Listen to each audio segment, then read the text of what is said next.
Let's review history. This is a debate on January 31st, 2021, and we're just going to focus on the Kings County, Brooklyn debate, right? And we'll just let these people blab on. So the way we prevent the crime from happening is to work with the youth who have been ostracized and told that they're criminals and they have no opportunities in life. And we have to create those opportunities for them. So I've done that. I've helped create entrepreneurs, not just teaching a young person how to do a resume and to work for someone, but to turn into entrepreneurs. I've helped over 30, 40 young people in this past year receive their own business licenses to be able to do such, right? To take them through COVID and had them on Zooms that give them the education and skills to do so. But we know that a large percentage of businesses fail, so I mean, it's easy to start a business, get a loan, but a lot of them fail. We got to mention that, right? It's not fair to people to just say, oh, start a business. You got to be ready. You need resources to sustain. What kind of businesses last are the businesses that can withstand downturns, right? So, we got to kind of tell the truth to people, right? Or the full story. And I've traveled throughout Brooklyn and New York City doing such. So it's important to me to look at when we talk about some of the things that's mentioned around the community board, even with Kim Council. That's major to me to put these young people in front of these boards, right? I may not necessarily want to separate them with a young person board, but encompass them sitting down with the elders who have the experience and being able to work together to shift the dynamics on what it looks like for them. Because if their voice is not in the conversation, if they're not being asked how they feel and what they need, then we'll never make change in our borough around changing how our young people respond to conflicts. Great. Mr. Jones, your question. My question is to Councilman Carnegie. And one of the things as the council member, if we notice that gentrification hasn't stopped, it's just on a pause because of the pandemic. Developments that are being built that people can't afford to live in hasn't stopped, it's just been paused. It's flourished in your district, gentrification. Under your leadership as borough president, is that something that Brooklyn would have to look forward to? So we are the epicenter of gentrification. And gentrification, part of gentrification is actually displacement through higher rents. That is real estate, and that's secular. So it's not exclusive to my district, but we have fought back against it by providing affordability to our middle class. Quite frankly, in my district, I'm not losing as many poor people as the middle class. So really, we have to make sure that we have mixed income housing for folks. If you're a bus driver and a nurse in my district, you can't live here, because while we have subsidies for the poor and we have the ultra rich, I've been working very diligently to make sure that we don't have a tale of two districts. So what you see in terms of gentrification in our district is really not on pause just because of the pandemic. It's because of the work that we've put in from my office to ensure that there are multiple income bands within this district. So while we are certainly the epicenter, but our epicenter has to do with deed theft and deed fraud, the misuse of the lien sale list as well, and the misuse of the third-party transfer program, which I've totally reformed. And the third-party transfer program, as it existed in the past, which contributed to some gentrification, is no longer the way it was. So gentrification is not exclusive to my district, but if you look at how we've been able to put it on pause, not because of the pandemic, but because of the work we've done around income ranges for developments in our district, that's why gentrification is where it is. So I'm glad you pointed out the pause, but the pause is not attributed to the pandemic. It's attributed to the hard work we've done to make sure that the hardworking working men and women have access to good quality housing. We can't just listen to these things. They just go on and on. The issue is that, they all spin it around as if they did everything, as if citizens don't matter. So, oh gosh. There's something also about the industry city zoning. It seems like the number one concern is buildings and zoning, nothing about homeowners or property or anything like that. It's all about gentrification, and which, poor and whatever assembly person Simon, she gets beaten up here. You'll watch it. But the question is about community boards. Has anyone ever applied to a community board? Did you ever get close? It seems as if you have to be someone connected with the council person or the borough president.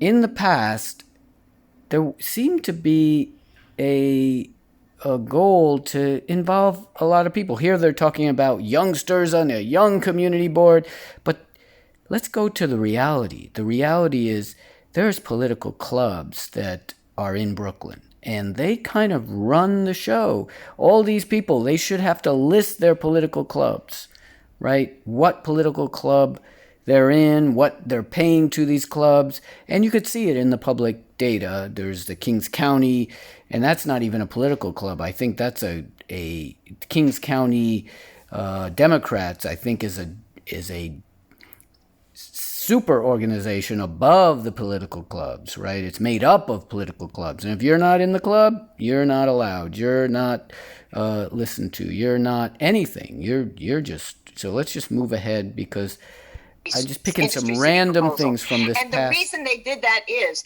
it is about climate. It is about a just transition. And that proposal did not provide for a just transition. It did not provide for the environmental sustainability that is so desperately needed by the community. Thank you. Okay. Mr. McFadden, what did you think of Industry City? You're on mute, Mute. Shanduke. Unmute your, I definitely going to concur with Jones and Reynoso around the community.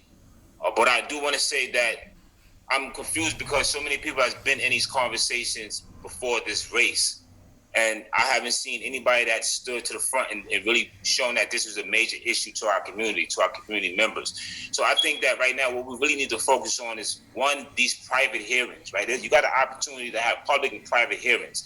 And the community don't know the difference. They're not given the opportunity to be in these hearings to really make the determination. We're talking about a small percentage of people, community members, who are voting on these boards, right, or who are at these participatory budget meetings or zoning meetings, and we have to make it to where it is transparent to everybody, right? Every step of the way, our community has to have the ability to see and vote on that, and that's what I'm looking at doing. Yes, we should have all 8 million people vote on everything. I actually agree that everyone should be aware of what's happening, but to have 8 million people vote on every issue is going to be hard, right? Because ideally that's beautiful, but I'm glad this person is here. He's actually saying something that none of these people would say and are not aware of, because they want their power and they want their say, and they'll all agree with him, but the truth is, they just agree to agree. That's it. They're not actually going to implement that because that is their power. That's where the money, the controlling the money is what they do. And the jobs and the patronage jobs and the patronage and the clubs. So we should just, on their name, right next to their name, should be what club, political clubs they're in and what they're paying. Now, I wish that the public follow the money databases and the state follow the money databases would identify this. Maybe we can do that. Maybe, maybe it's possible. As borough president, making sure that there were no longer, nothing is no longer private to our community. We get the vote from everybody from the conversation. Ms. Council. I listen. If the community says no, then the answer is no, and there's no one size fits all. The question that they're talking about is Industry City. This seems to be the number one concern of Errol Lewis. So Errol Lewis is this guy in the corner asking questions. Who makes the questions? The questions are probably made by developers and big money. And so these people have to answer the questions. And just to summarize, Robert Cornegie was all for it. And all the rest of them seemed to be against it because the community board was against it. But they're exactly right. The communities, there's a feeling amongst Errol Lewis, whatever it is, that the community board is made up of a small group, which some of these other people have said, and they've been there forever, and we ask for their term, right? We ask this mayor, who's keeping track of the term limits for community board? And you know what we were told? Oh, that check with the borough president. We check with the borough president, nothing. Nobody's keeping track of anything. There's no public data about it. There's no names. And so all these laws that get passed, the only one that's enforced is alcohol, possession of alcohol on the street. The police are out arresting people for possession of alcohol, while the community board people overstay their terms, overstay their power. They are not supposed to even have power. One of these guys, this Kerry Edwards, says he wants to go back to 1975, where the community board ruled the development. Right? I didn't know that. In 75, the community boards had the final say on development. That would be, and I'm glad we kind of straightened that out in some ways. And then I'm also glad, I would like to see it to go back in some ways, right? To where the communities actually say. But the issue here is that the community is, what we call community is the community board, and it's 2 or 3 or 6 or 7 people on the land use committee, and then there's a liquor license committee, and these people never leave, and there's supposed to be term limits, and nobody's keeping track of that. The whole thing is not right?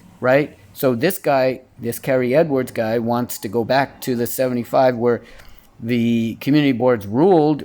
They don't rule now. Now it's just advisory. But now the borough president also is an advisory. They're all just advisory. But the truth is, the state cares about some big projects, but probably not every little project. They probably don't care. And the city council probably is dependent or somewhat dependent on the community board for some guidance.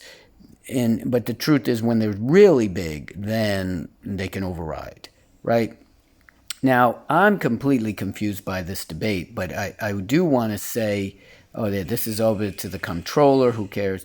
And then percentage of people, community members who are voting on these boards, right, who are at these participatory budget meetings or zoning meetings.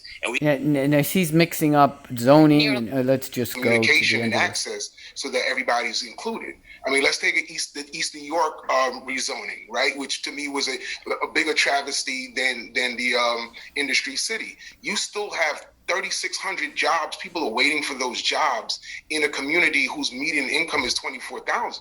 You hear this? They're gonna crucify Simon for giving herself a loan. If you have more than $30,000, they think you're a criminal, right? So that's not true, and. So we want the poorest of the poor to be running for office? Why? And it's like a badge of dishonor. And he just said East New York was a worse travesty. Look, you could have a city where everything is abandoned and everybody's leaving, right? And they would say, oh, this is heaven. This is great. Oh, we have buildings used as drug dealer heaven. Or havens, right? But I would say that that's not good. We don't want that. We want development. And when he talks about jobs, this is what these clubs do, is they're trying to control other people's money and hand out jobs to their voters. I wouldn't even call them constituents. I would say they're voters, right? And I believe that you, the voter, who's listening, right, should make up your own mind. Look at these people and see what their salaries are. Because if you look up Carnegie, $200,000, he works at John Doe or Doe Fund, right? He's president, CEO of Doe Fund. These guys are all taking care of themselves, right? But you, and the borough president is giving out jobs, his in the 280,000 range. He's got lawyers, he's got all these on his payroll, and are they talking about that? No.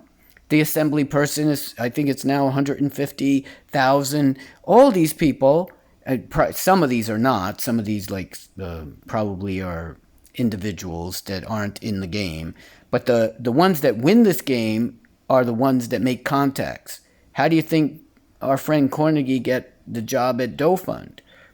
I don't know. I'm not an insider, but probably had something to do with connections and influence. So what these people are doing is they're trying to get influence, and they get out and get paid more, and they get back in and then get back out and get paid more, or they want to stay in there forever, like Miss Simon there. She stays in there forever.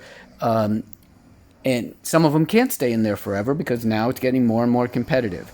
The point is, let's look at, there's a lot of points here. Let's look at, after this debate, there was an election.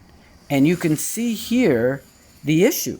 Let's try to make this bigger. I don't know if you can make this bigger. I think you can. Just move up like that. And Reynoso only got 28% of the vote. 80,000. Think about that. A borough of... Okay, Google, how many people live in Brooklyn? In 2022, the population of Brooklyn was 2,679,620. Okay, 2 million. Okay, Google, how many voters are there in Brooklyn? I don't know, but I found these results on search. What does it say? How many voters? I can't see that. Does it say? There's got to be a million, more than 1 million voters. Okay, Google. Okay, Google, how many registered Democrats are there in Brooklyn? I don't know, but I found these results on search. I have a feeling that there's at least 1 million registered Democrats, right? And let's do that. Let's look over here at the... Okay, so here we go. We can do this. We can do this. We can do this. Registered Democrats in Brooklyn, right? Registered Democrats in Brooklyn. How many would you guess? About 1 million. 1 million? 1 million, because there's 2 million people. So let's just see how many. I want to say like, maybe like 900 million. 900,000, you mean? 1 million. There's 200 million, yeah. So let's see, voter enrollment by assembly district. No, we want to do it by borough. By county. Ah, okay. All right, so county registered. Okay, as this, let's just see. You have to download a file. This is really very good. Oh my goodness, look at what you have to do in order to find this. Oh gosh. Outside New York City. Let's see if they actually have a... Inside New York City. Okay, New York, outside, within New York City. Okay, Kings, active. Yes, here's the number. It says about almost 1 million. Yeah, it makes sense. Almost 1 million active. Right, I'm recording. I feel like there are more minors than there are actual people over 18. Exactly. Yes, so there's almost 1 million voters. And let's look at... And we're